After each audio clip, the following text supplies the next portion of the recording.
David here with Figboot on Pens, back again with another fountain pen review. I often talk about new pens in these reviews.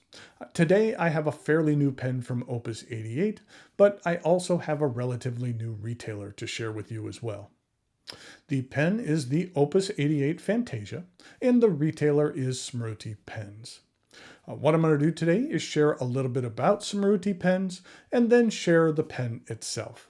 Going over the parts and features, talking about what I care for and what I don't care for about this pocket pen. I'm going to show some measurements, size comparisons, and provide a writing sample. Thanks go out to the good folks at Smruti Pens for providing this pen for review and to give away to one of you. Make sure you stay tuned to the end of this review to learn what you need to do in order for a chance to win this very pen. In regard to Smruti Pens, the retailer is based out of Mount Juliet, Tennessee, which is just outside of Nashville. The woman behind the company is Akila Sheth. Here she is with her husband Nirmal at the recent Atlanta Pen Show.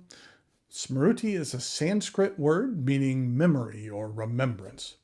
In 2022, she decided to turn her passion for pens into a business. Okay, let's take a look at a pen. It arrives in this box. It says Opus 88 here on the top and has a little magnetic flap in the front. Inside, we have a couple of things. There is a Smruti Pens sticker. There is a use and care guide. Also, this pen is an eyedropper. So there is an eyedropper, which I'll demonstrate how to use later. I know it's hard to see here, but there's an extra O-ring here. And then we have the pen. This is the Opus 88 Fantasia. It's available in a number of different colors. Here it is in both red and blue. I do think it's interesting that the patterning on the cap is different on both pens. Not only different colors, but different widths as well. And the one I have to share with you today, as you saw, was the blue. Opus 88 typically has made larger pens, but this one here is obviously more of a pocket pen. The cap as well as end piece are ebonite, and then the barrel is a somewhat translucent resin. The cap has those colorful bands you saw. With the colors in black line, it reminds me a bit of a Pete Mondrian painting. Now, he mainly worked with more like straight lines and squares and rectangles more than circles, but I still felt the resemblance. I also find it interesting that the painted lines are very slightly raised, so there's a bit of a tactile element to the color as well. The barrel is slightly translucent. In this picture, you can just barely make out the shutoff valve. During the writing sample, I'll show you what the barrel looks like when it's inked up. Let's take a look at the top of the cap. It is metal and set a bit deep, which provides a bit of a different look. But as you'll see here in a bit, it also serves a functional purpose. It's engraved with Opus 88 in the name of the pen, as well as a raised metal line. This transitions into a short clip. It tapers up slightly. It kind of reminds me of a gentleman's tie. It is fairly stiff, but I do find it to still be functional and material of varying thicknesses. The cap is straight. There's no cap band. It has a small rounded step down to the barrel. The barrel is straight as well until the end, where you will find some posting threads and the one-way valve knob that I'll talk about more that is flat on the end. The cap twists off with 2.5 rotations, and underneath we have this stainless steel number 5 nib. It's engraved with the name of the company. This nib is available in either medium or broad. And here's a look at the plastic feed. The section is resin and angles up slightly and then quickly transitions into the threads and a very small step up to the remainder of the barrel. Now, with this being a smaller pen, I wouldn't expect the section to be huge, but for my personal taste, I find this a bit too short. A significant portion of my grip spills over to the threads in the barrel. I don't find the threads to be sharp or uncomfortable, but the shorter section makes me kind of naturally want to grip the pen a little bit further back than I typically would.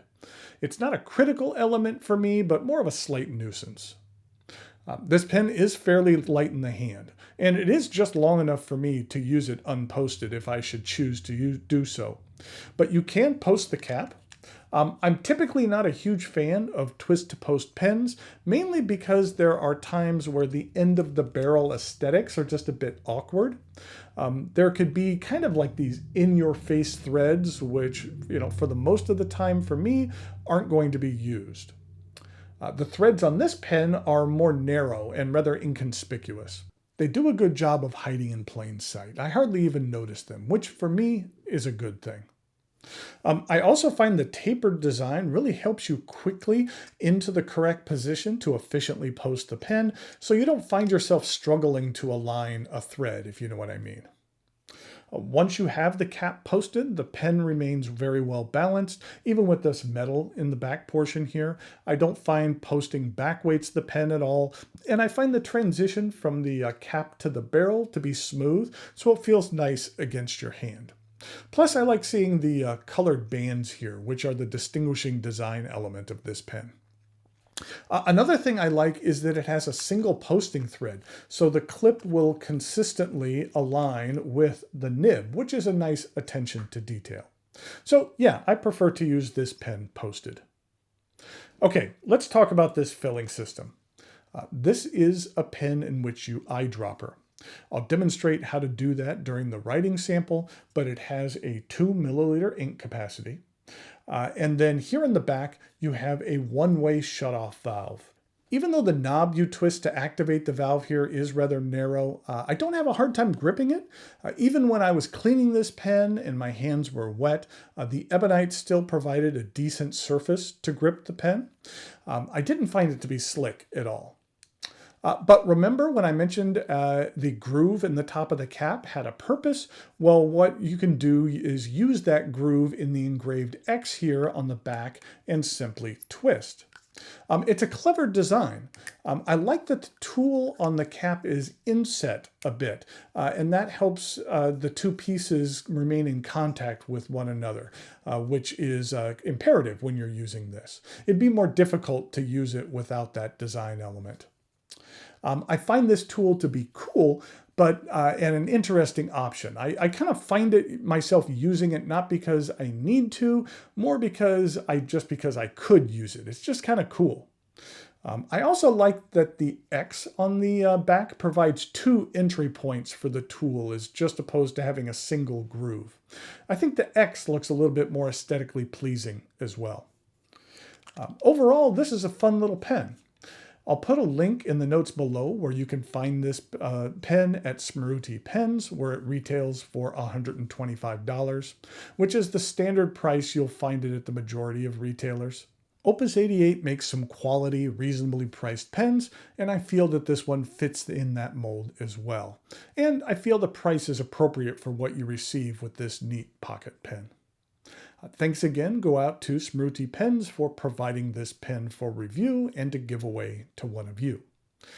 In regard to that giveaway, there are just a couple of simple things that you need to do. First of all, you need to be a subscriber to this channel. For everyone who is already subscribed, I greatly appreciate it. I'm getting within smelling distance of 50,000 subscribers, and that would be a really nice number to hit here in the fairly near future. Secondly, in the notes below this video, there will be a link to a Google form where you will enter your name, email address, and answer an optional question. Since Smruti Pens is a fairly new retailer, why don't you let me know if there's something you wish that retailers would do more often, or something you wish retailers would carry. I'll pass the answers along to Smruti Pens, and who knows, maybe the feedback will help them mold their burgeoning business to the needs of you, the consumer. 72 hours after the posting of this video, I will pick a random winner and email you at the provided address to notify you of next steps. Now, I have said this several times, but please be aware that of nefarious people trying to scam you here on YouTube. There is a site-wide issue that many folks have been dealing with for a while. I'll only contact you via the email address you provide. I will never ask you to contact me through a third-party program like Telegram or WhatsApp or something like that. Those are people who are trying to claim that you have won a prize, and they'll tell you in order to collect your prize, all you need to do is send them some money for postage or customs or something like that. I will do my best to delete these comments once they start sprouting up, but it can be difficult to play whack-a-mole with them all. That being said, please use common sense and realize that I will never ask you for money in order to claim a prize. Okay, enough with that. Let's go ahead and move on to the measurements, size comparisons. I'll show you how to eyedropper this pen and then provide a writing sample.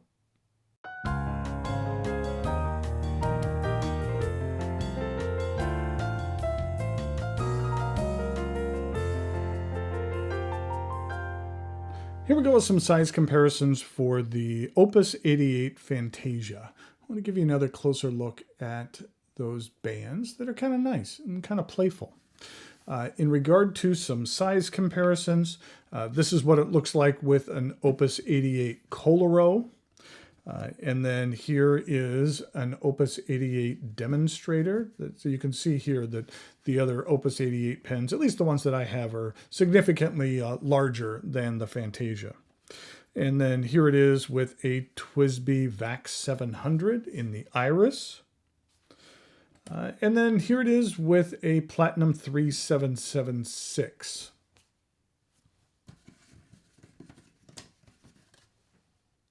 And a couple of more pens. Here it is with a Lamy All-Star and a Pilot Metropolitan.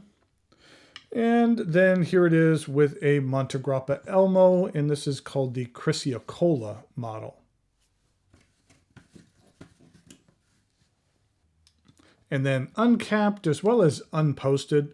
This is what it looks like in comparison to the Metro and the Chrysiocolla, and then the Lamy All-Star.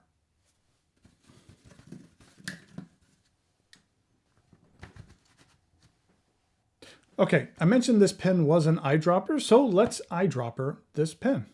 So what you end up doing is you unscrew the section, and you can see here inside, you can see that little valve. So when that valve will actually recess in here and pull back.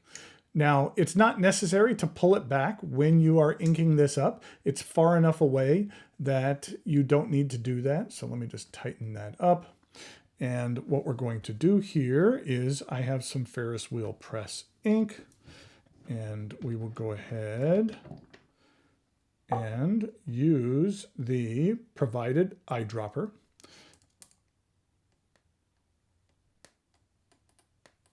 And get a little bit of ink in there.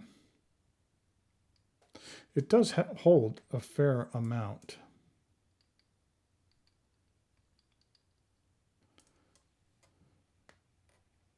That'll be enough for right now. Let's go ahead and set this aside. And then normally when I'm doing this, I try to not get the threads on the inside there, because then that just ends up getting a mess. But I did get a little bit of ink on the threads. But I'm going to be cleaning this here shortly before this pen gets given away.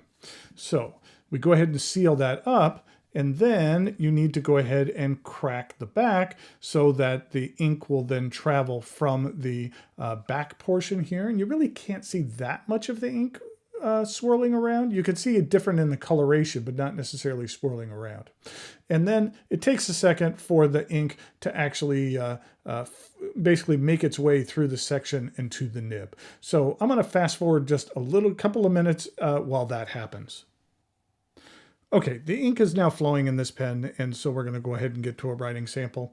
Now, when you are writing with this pen, if you are writing for a longer writing session, you can go ahead and write with this extended and leave the gap open. Or if you want to, you can go ahead and seal it up, and then once the ink that's in the section has been depleted, you can simply crack this open and more will flow in there. So here we go with the writing sample for the Opus 88. And this is the Fantasia. And this is a broad stainless steel nib. And the ink that I'm using here today, as you saw, was Ferris wheel press.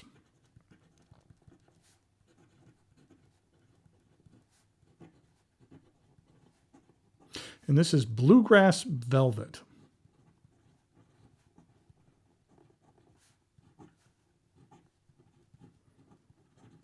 There was a little bit of a skip there. I think that was more just the angle I had it at for a second. You already saw the bottle, but this is what the ink looks like. It's a nice kind of blue-green. Not quite as much of a green-blue as the Kujaku. Monteverde's Iced Cookie is somewhat similar, but a little bit more muted and a little bit more on the blue side. And here we go with the rest of the writing sample.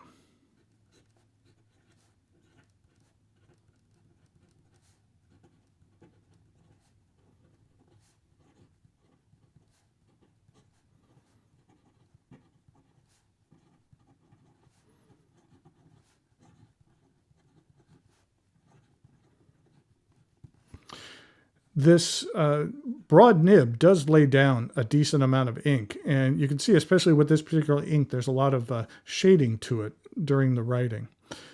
You're not going to get a lot of line variation out of here, but the ink flow is decent. And in regard to reverse writing,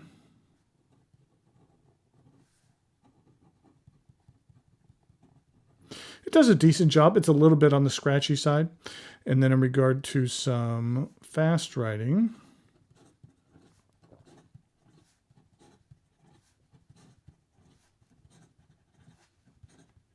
the fee keeps up very well. So there we have the Opus 88 Fantasia.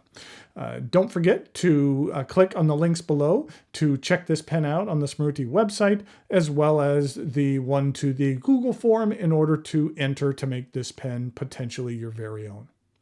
Until next time, thanks for watching, and I'll talk to you later.